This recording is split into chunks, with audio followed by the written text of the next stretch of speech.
Qui est le plus fort entre Naruto et Sasuke? C'est peut-être une question un peu trop facile à laquelle répondre, mais aujourd'hui on se retrouve pour non pas parler de l'histoire de ce duo emblématique, mais pour voir leur évolution, se servir un peu de cette excuse de comparatif de puissance à chaque moment, à chaque étape de leur vie, pour se rappeler leur trajectoire, leurs moments forts, et surtout l'apprentissage de leurs techniques emblématiques. Et si la vidéo te plaît, n'hésite pas à t'abonner, liker, et sur ce, on est parti. L'arc Zabuza.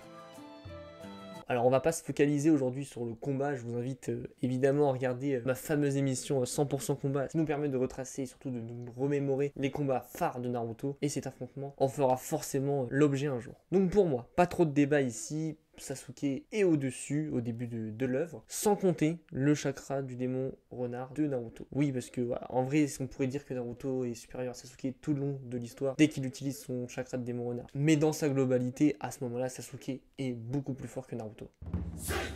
L'arc examen des Chunin. Alors là, pour moi, Sasuke est au-dessus jusqu'à la fin, où Naruto va le rattraper et va même peut-être se hisser à son niveau vraiment, car Naruto a son invocation, alors oui, Sasuke a son Chidori, mais si on va prendre leur combat respectif contre Gaara, Sasuke aurait sans doute gagné, même si Sasuke a perdu en soi quand Gaara utilisait la puissance de Shukaku, et Naruto, lui, à l'aide de son invocation, a réussi à vaincre Gaara. Oui, alors, le pouvoir de l'amitié, c'est vrai, parce qu'en soi, si on le prend vraiment dans l'arène, Sasuke était quand même plus fort que Gaara, jusqu'à ce qu'il pète un câble. Mais je trouve que l'invocation de Naruto aide vraiment, parce que ça peut très vite se terminer un combat, donc Naruto-Sasuke à ce moment-là, même avec le Chidori, en 2 contre 1. Et de toute façon, on voit bien que Sasuke commence à ce moment-là à voir Naruto être en train de le dépasser. L'arc entraînement de l'orbe tourbillonnant. Pour moi, à ce moment-là, c'est là où Naruto va prendre le dessus sur Sasuke, avec l'apprentissage du Rasengan. Le Rasengan est de toute façon dit est plus fort que le Chidori, en 1 contre 1. Chacun aura sa technique phare, et on peut rajouter quand même à ça que Naruto a les invocations, même si voilà, Sasuke est plus un génie, il a ses Sharingan, c'est vrai. Pour moi, voilà, en termes de puissance et de signature move, Naruto sera au-dessus avec cet arc, jusqu'à ce que Sasuke parte pour acquérir plus de puissance, à la suite de son humiliation face à Itachi, qui l'a ridiculisé. L'arc récupération de Sasuke. À ce moment-là, les deux de toute façon vont s'affronter. Sasuke va utiliser pleinement la puissance de la marque maudite, et c'est pour ça que ici je le placerai au-dessus. Alors Naruto va également utiliser la puissance du démon renard, en tout cas la robe du démon renard. Après, le débat peut être fait, parce que comme on le verra à la fin de la vidéo aussi, pour leur deuxième combat, les deux personnages n'ont pas la même intention. Sasuke veut tuer Naruto, veut s'en débarrasser, contrairement à Naruto qui lui veut aider, veut sauver son ami. Donc ils n'ont pas la même mentalité, ils n'ont pas les mêmes intentions, donc c'est sûr que voilà, leur puissance est déjà différente sur ce point. Et Naruto, on peut dire qu'il se la donne moins à cause de ça, mais quand même, dans ce combat, il est presque totalement possédé, enfin énervé et possédé par la robe du démon renard, et à la fin, il se lance quand même des attaques assez puissantes et destructrices, et Sasuke reste debout. Naruto, lui, est au sol, et contrairement à Sasuke, qui lui le regarde, et va pouvoir s'en aller, et c'est là où Sasuke va commencer à être au-dessus pendant un certain temps. Le début de Naruto Shippuden. Pas de débat, passons ça vite, Sasuke est au-dessus, Naruto, je sais pas ce qu'il a fait pendant 2 ans, pendant son entraînement, mais ça me fera toujours rager ce truc-là. L'arc Hidan et Kakuzu. Ici, on a maintenant le premier réel entraînement de Naruto qui va apprendre le Rasen Shuriken, l'orbe Shuriken tourbillonnant, sa nature de chakra Futon, donc supérieure à la foudre de Sasuke, mais inférieure quand même à son Katon. Moi, j'aime beaucoup en vrai ce moment parce que c'est là où Naruto va avoir ce déclic, après s'est retrouvé avec Sasuke, que Sasuke est devenu bien plus puissant que lui, et lui, Naruto va vouloir se la donner pour le rattraper avec cette nouvelle technique. Même si malheureusement, on peut pas trop prendre en compte le Shuriken tourbillonnant à ce moment-là, parce que il fait trop de dégâts à Naruto, tout simplement. Quand Naruto l'utilise, ça fait énormément de dégâts à son adversaire, mais ça lui en fait tout autant. Donc on peut pas dire qu'il le maîtrise. Ensuite, c'est sûr, son entraînement lui a permis d'aiguiser son sens du combat, son sens de la stratégie, son intelligence pure du combat de toute façon. Une intelligence que Sasuke va nous détailler déjà face à Orochimaru rapidement, mais surtout face à Deidara. Voilà, on se retrouve un peu au même moment, au même stade dans l'histoire. Naruto va un peu rattraper Sasuke sur certains points, mais on verra quand même que Sasuke reste plus fort pour l'instant. Sasuke versus Itachi, plus le combat contre Killer Bee. Un moment fort de l'histoire de Sasuke, ce sont ces 2 gros combats, qui sont des combats masterclass pour moi, clairement. Mais 2 combats qu'il va gagner, où il aura 2 victoires à son actif, mais contre qui il se sera battu contre 2 adversaires plus puissants que lui. Sasuke, à ce moment-là, en vrai on va le voir tout d'abord avec son combat contre Itachi, mais surtout avec son combat contre Killer Bee, a une autre en vrai une bonne longueur d'avance sur Naruto. Quand on fait quand même le calcul et un peu le récapitulatif, depuis leur combat dans la vallée de la faim, Sasuke est devant. Donc ça commence à faire beaucoup et qu'il faut que Naruto se réveille. L'arc Pain.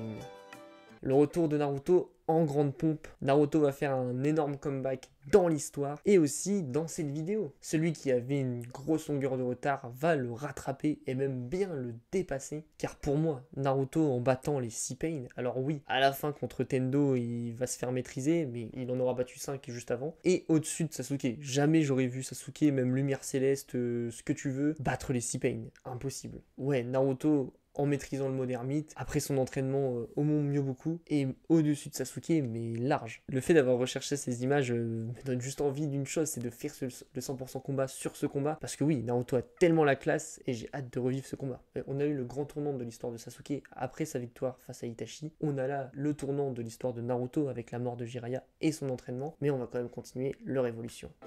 L'arc Conseil des 5 Kage.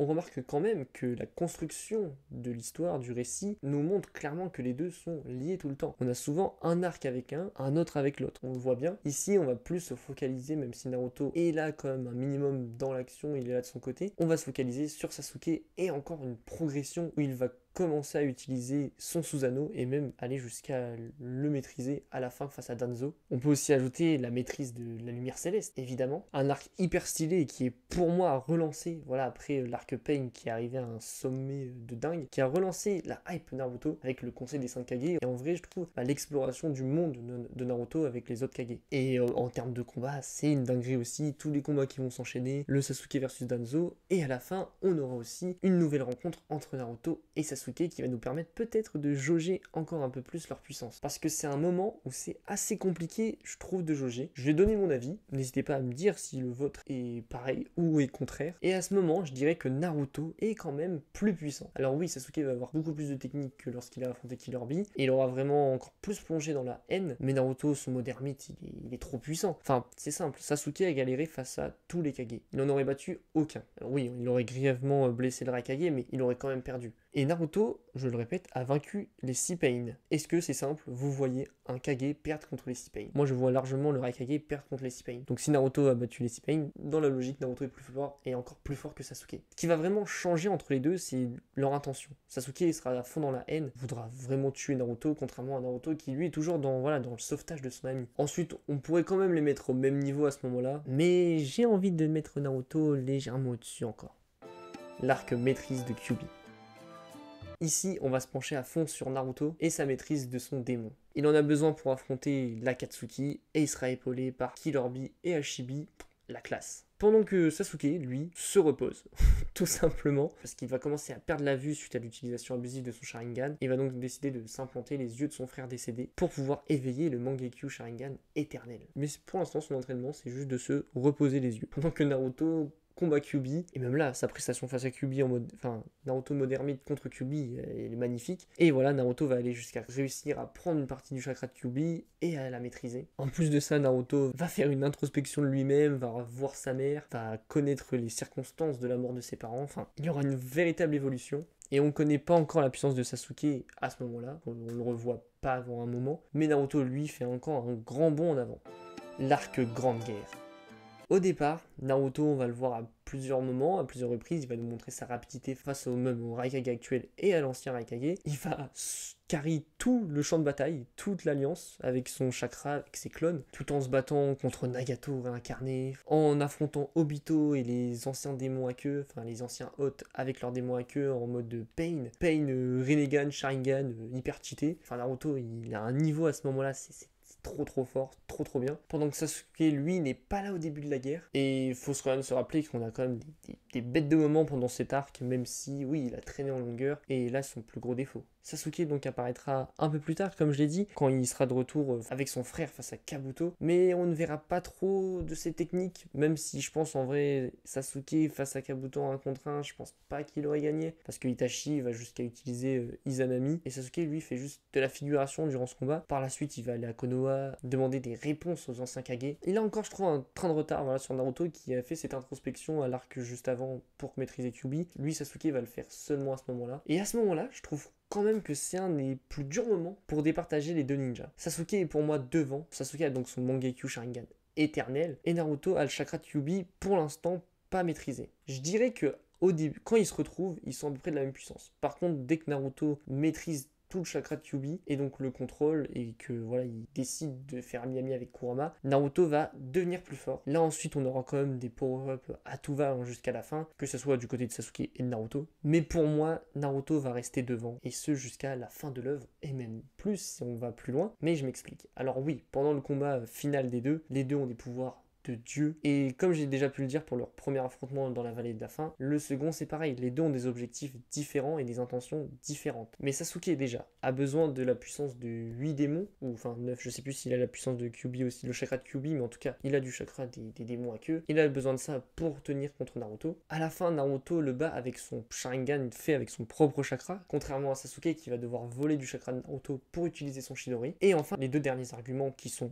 je pense, qui vont mettre tout le monde d'accord, Naruto se réveille avant Sasuke, déjà, et Sasuke lui-même avoue sa défaite, tout simplement. Et si on veut parler dans Boruto, Sasuke, même s'il continue à faire des activités, à être en mouvement en dehors du village, il le dit, Naruto est plus fort que lui, de par toutes ses techniques, de par, même si voilà, les deux ont perdu les pouvoirs de leurs ancêtres, les pouvoirs de Ashura et Indra, Sasuke le dit clairement, voilà, que Naruto est au-dessus de par Kurama, en plus il a son mode barillon, voilà. C'est pour ça que je vais pas me concentrer forcément sur Boruto, parce qu'à ce moment-là, ce ne sont plus des rivaux, contrairement à toute l'œuvre où ils le sont jusqu'à la fin de Naruto Shippuden. Et même Sasuke a certes toujours son Rinnegan, mais il a plus la puissance des bijoux, comme j'ai pu le dire juste avant. Donc voilà, pour moi la fin quand même, c'est pas en plus. Le titre du manga en plus n'est pas Sasuke, mais bien Naruto. Mais même si son rival Uchiwa lui aura donné du fil à retordre à beaucoup de moments, lui aura donné de la motivation surtout, à des moments cruciaux et nous aurons offert la plupart des meilleures scènes, je trouve, de ce manga. Il faut l'avouer que Naruto est meilleur. Et voilà. Et c'était un plaisir de revivre tout ça aujourd'hui en vidéo. J'espère que cette vidéo vous aura plu, que c'était cool de revivre tous ces moments, de comparer un peu leur puissance à chaque fois. Comme je vous l'ai déjà dit, dites-moi en commentaire si vous êtes d'accord ou pas d'accord d'ailleurs. Et puis abonne-toi et on se retrouve très vite pour une prochaine vidéo.